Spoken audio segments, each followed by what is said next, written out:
So, Haunted Castle Gaming has released a new challenge to people, which is to come up with a deck tech. They're going to do this every week, I think it is.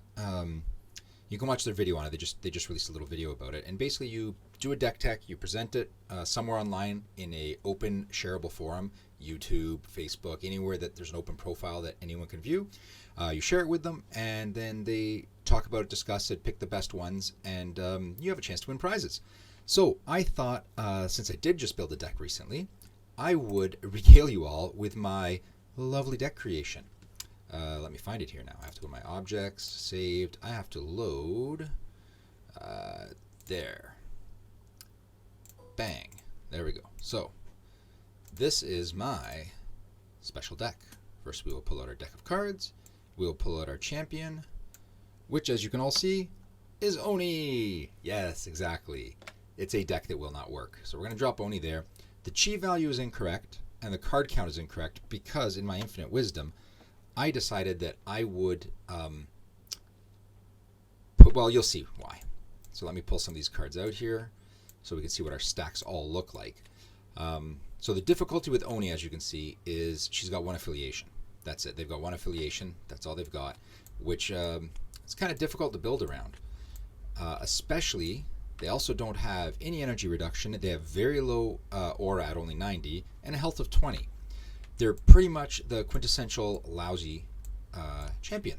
So lousy, in fact, that when they talk about the OG champions, or the OC champions, as I like to call them, and that will never catch on, but whatever, I do it anyways. Get it, OC, original champions. Anyways, they don't talk about her, or they don't talk about them. They have a championship, or a champion count of 12 from the original 4 releases: Alpha, Beta, Rays, and Jalara. There's 13. There's Oni. They exist, but they've chosen to scrub them from history. I will refute that point for no apparent reason. I have no tie or interest in it whatsoever. Like it's not like I have any tie to the Oni character. So don't get me wrong. It's more so just for. Well, I can't say that. We'll say it's for the lulz then. Okay, what I was going to say would have not been appropriate for other people to listen to on a stream. But anyways, let's get these cards sorted out. There we are. Okay, so we are now going to zoom in to see what our deck is. So we've got Oni, right? Again, limited selection there of cards we can pull from. So our deck consists of 50 cards. I think it's exactly 250 chi if I recall correctly. See, the problem is I threw in some alpha cards because you can in Tabletop Simulator. Maybe I'll show you guys a little thing later on how to do that, but don't do it because it's going to mess people up when they're trying to play against you if, it gets them confused with things. But anyways, I got some alpha cards in there because I think they're cool. So let's start with, if I'm not mistaken, I've got my low chi ones here. Yeah, so we're going to start with Gut Punch. Why Gut Punch? Because I picked Gut Punch. It's nothing great, but with her low, with Oni's low aura amount, I needed to use more energy burn, I thought. I know there's no energy reduction either, so I tried keeping it low.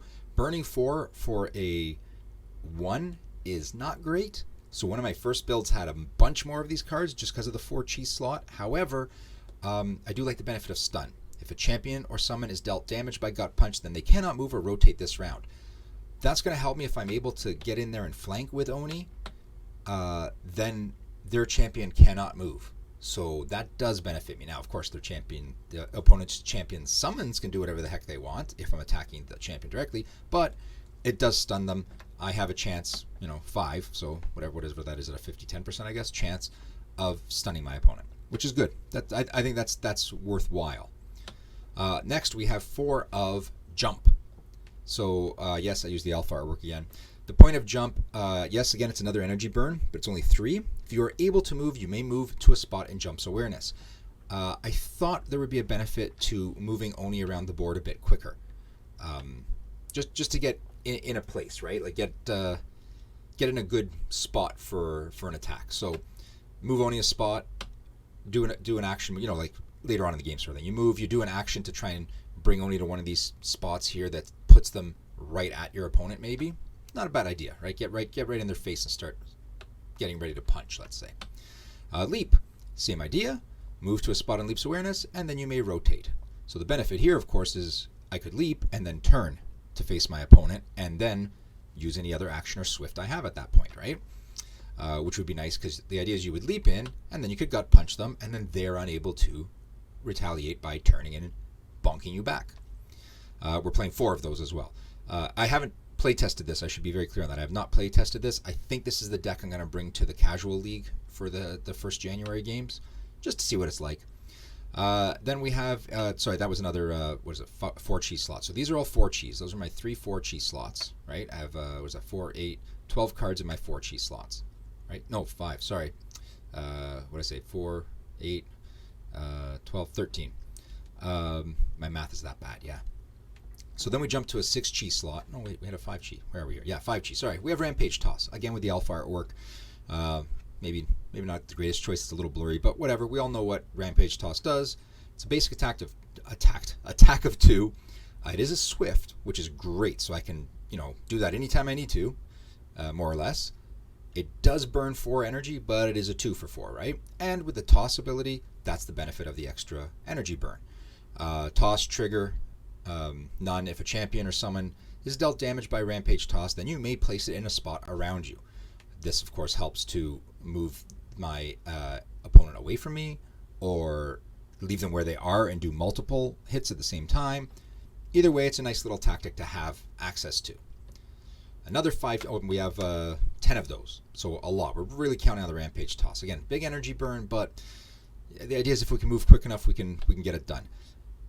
Blazing Strike, Fire Attack 2. It's only a 3 energy burn because obviously it doesn't have that extra benefit of the tossing that Rampage Toss has.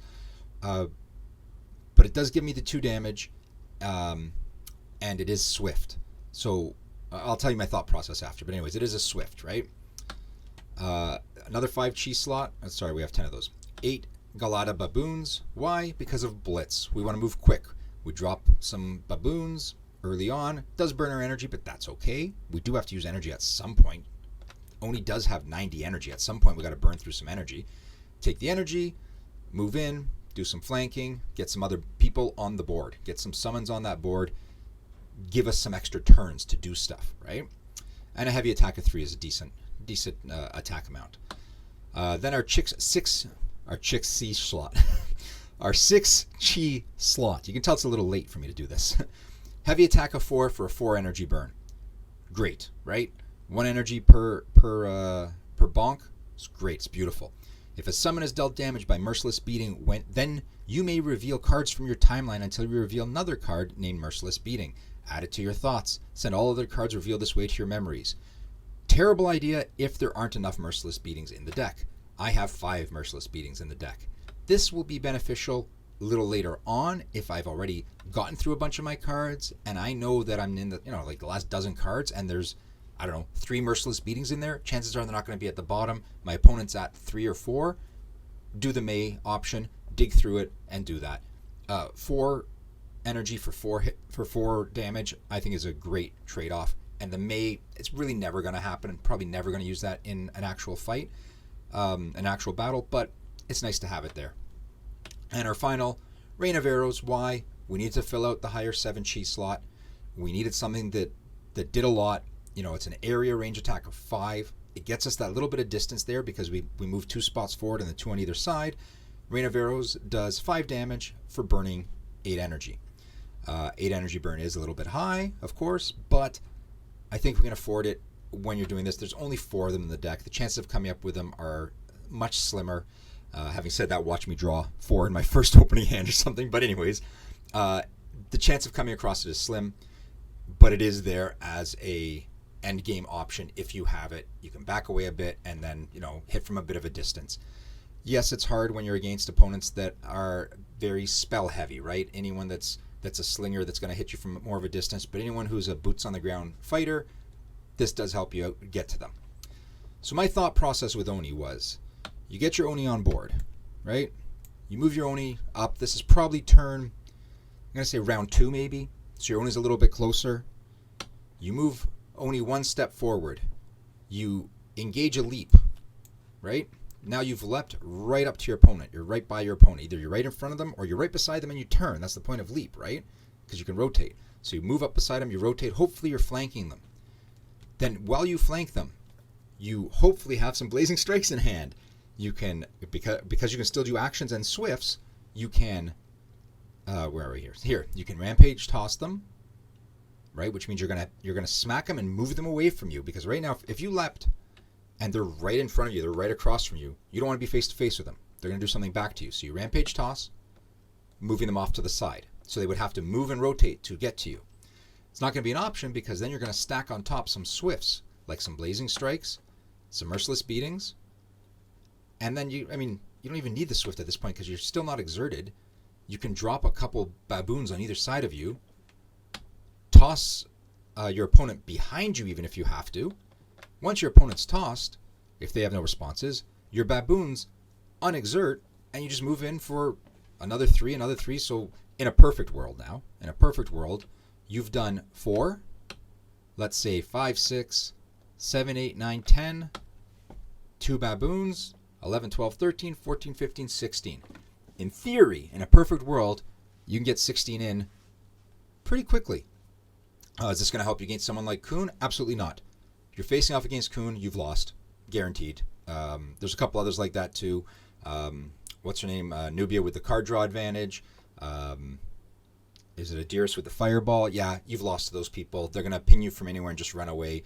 Oni's only ability is to get in there and duke it out in close quarters, hopefully tossing opponents around. Did I just, tip my hand and show everyone what I'm planning to do for the for this month's casual league? Of course I did. Does it matter? No, because it's a casual league and it's just fun. But that is my deck tech. I haven't played it yet. However, this is what I think is a semi-functional build of Oni, maybe. Maybe it could be counted as a semi-functional build. Let's actually throw it into a deck here. Flip it over. Let's shuffle that up. And let's draw 5 and just see what happens. 1, 2, 3, 4, 5. And we draw 6 for turn. Let's see what we get. Let's see if we get those 4 rains of arrows like I thought we might. We got a baboon. It's a good start. Ooh, this is looking good so far. We got our Blazing Strike. Merciless Beating. We got a rain of arrows. We got a gut punch. And we got a Blazing Strike. Okay, so we didn't get our leap to move us in quicker. But we can move forward 1, getting us to closer within rain of arrows attack range. Our opponent moves in. We draw another one for our next turn. Still not a leap. It's not a gut punch. That's okay. I did pull some leaps out of my first build. This is my 3rd build of this deck. Having not played with it yet, I just kept rebuilding it. But we are getting some good moves in here. We could, in theory at this point, move Oni forward twice if our opponent has gotten within striking range. And we got 2 swift gut punches. We got a swift Blazing Strike. No, that's action, right? But we would have dropped a baboon already probably. But we've got 2, 4, 5, 9. So if we're in range there, we're hitting our opponent for 9 this turn and stunning them. So they can still hit us because they can't turn or anything, but they can't move, they can't turn, or rotate I should say. So they're stuck across from us at this point, right? If this plays out as planned. You pull another card. Oh, well, it's a Rampage toss. Now we can toss them off to the side after we beat them a little bit. Hopefully we don't have to move because if they're stunned, they can't go anywhere, which means we can start dropping. Where's our action here? We can drop a Merciless Beating. So at that point, what was it, 9? They're at 13 damage, 17 damage. If they're only at 20, then we play Merciless Beating's May trigger, and we start flipping cards until we get to another Merciless Beating. Whoops. Because we got a high chance here. There we are, Merciless Beating. 3 cards down, we get it. Hit him for another 4. You've now hit for 21 on turn 3, give or take. Assuming your opponent has no responses. Now, there are side steps, things like that, of course, for them to get around it. But, again, in a perfect world, we've just won. Is it going to happen? Almost guaranteed not. Is there a chance it might happen? Sure. That's the whole point of randomness. That's the whole point of a card game. Thank you for watching. I will do another deck tech when the next challenge comes out. This one was an open challenge. Do whatever you want. So I made an Oni deck that may perform for me in a perfect world. Probably won't, but it might. So we'll see. Join the casual league throughout the month of January. Maybe you'll get faced off against me with this deck. If you haven't tried Genesis yet, jump into it. You actually still have time to get in on the Kickstarter because it ends, what does it say, Wednesday? I'm posting this tonight, so this is going up Wednesday. That comes out, that ends on Friday at midnight. So you still have time to get in there. Even just grab a box. There's a bunch of bonus stuff you get with it. It's awesome. It's the right time to jump into it because a lot of the old material is not available. Having said that, the second printing of Jalara's second edition is coming. It's on the presses. They're going to cutting. I'm assuming sometime in February this is going to be available at stores or at distribution, which will then head to stores. You can get into it. You can start playing it before Origins releases. And if you don't make the Kickstarter, don't worry. Buy from your LGS when that comes out. Origins should be Q2. I'm guessing probably sometime. Q2 would start in April. So I'm going to guess sometime May, June. Probably. Because it'll probably be towards the end of Q2. You need a bit of a gap there. They want to run strict quality control and stuff like that. With supply chain issues as they've been with TCGs, if you have any other TCGs in your library, you'll notice supply chain is an issue. Quality control is an issue because a lot of other TCGs are offshore printing and really don't have the same controls. Whether they've lost staff because of the virus or through other reasons, you're not getting the cream of the crop doing stuff like that. Genesis is printed local, so they can go, I mean, under normal situations, right now things are locked down, but under normal situations, they can go watch the pressing of it and be there to make sure everything flows properly, which they will do for Origins because things will be better by then. Thank you for watching. I hope you enjoyed the deck tech.